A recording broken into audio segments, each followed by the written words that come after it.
Agora filma de novo. Por quê? Sei lá, por causa da memória.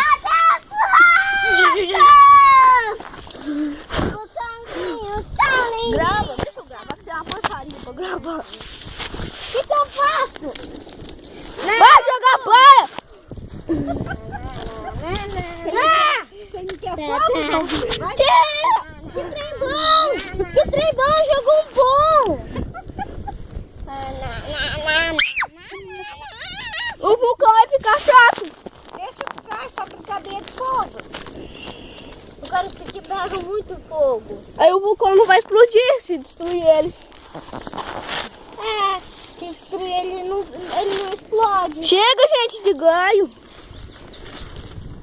Obedece, João Vitor. Não, tá aqui, não tem importância, meu filho. Grava, Gabriel. O João Vitor tá gravando. Não, deixa eu gravar.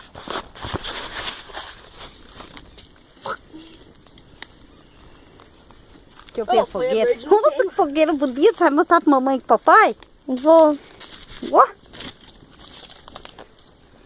Caindo, mas caindo. Ela tá... A caçarola deles é de cimento, gente, viu?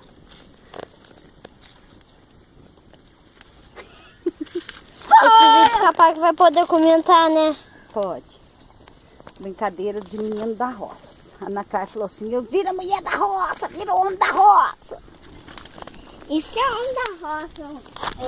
Isso que é homem da roça. Vou trazer você pra você ficar uns 10 dias aqui pra você virar menino da roça. Isso aqui que é Tá mulher bom? da roça. Viu?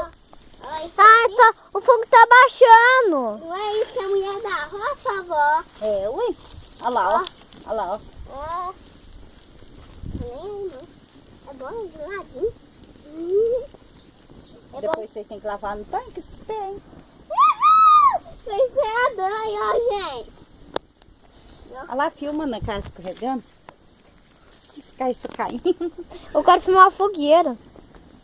O fogo fica mais bonito na câmera.